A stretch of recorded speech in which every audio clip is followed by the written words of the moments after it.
Greetings. Those of you who've ever paid attention to any of my stuff, most of it was, whatever. I try to communicate things that they think are worthwhile. So let's talk about democracy. For or against? Has it worked out? No, not really. Here's the thing. We have been destroying each other over millennia, mostly over the words we use. So when language was invented, whenever that was, and when it became written language, it changed the entire civilization. Not necessarily for the better, but it is what it is.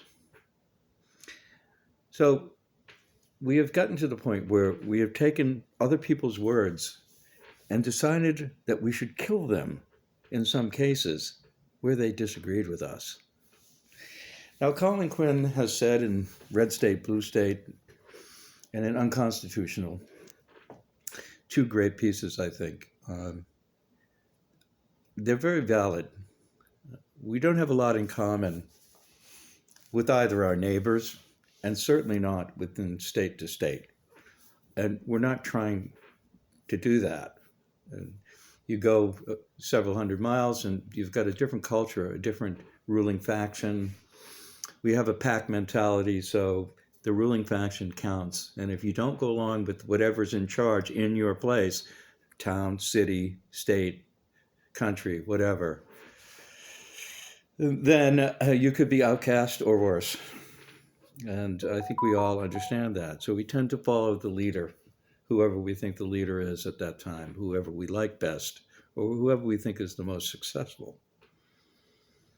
And that's the yardstick. Not sure if that's a great yardstick, but anyway, it is what it is once again. So what do? Colin Quinn suggests that we break up. We're under that circumstance anyway, whether we like it or not. And the terrible thing is that except for politics and religion, we have everything in common. Colin Quinn mentions it at the very beginning of Red State, Blue State, where he says, we generally just want to, take care of our children, to have food to eat, to have our children do better than we did, if at all possible, but at least as well.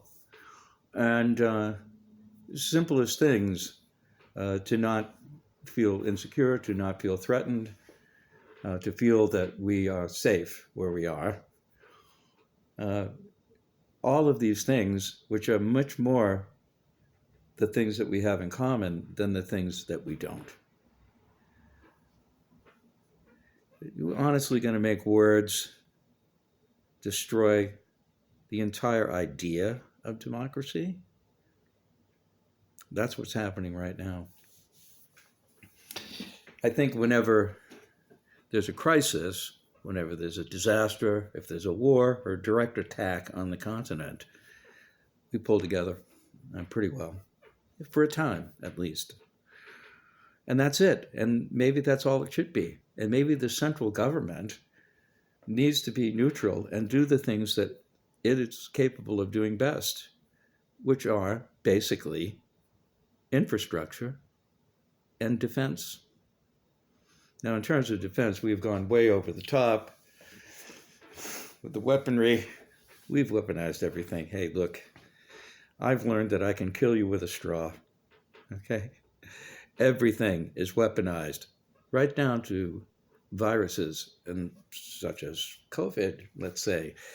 Did anybody weaponize it on purpose? I don't know. We know how to. And I wonder at viruses, because viruses are killing machines. They don't do anything else except propagate symbiotically and destroy whatever they're propagating in. And they're smart. And those who think that they're not really alive, it's not correct. I mean, perhaps we're not really alive either because we're symbiotes to the planet. The planet is our host. And like in a certain movie that we may recall called Matrix, Smith points out to Morpheus that we're like a virus. And indeed, we have similar traits.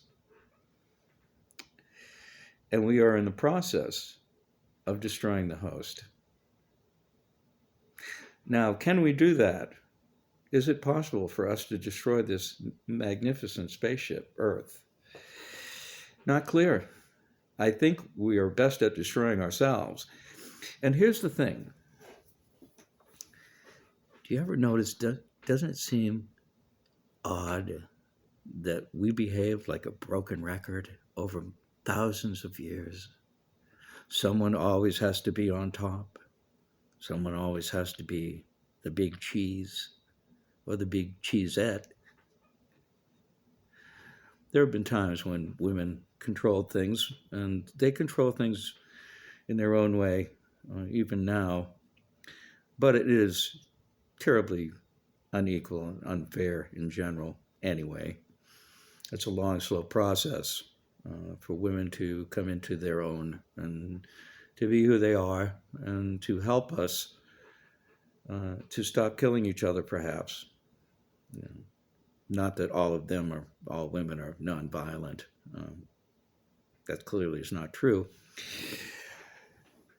I was particularly chilled by some Southern woman who sat in front of a mixed race person during a documentary made by this mixed race comedian. And she said, well, I think there should be another genocide of the Jews.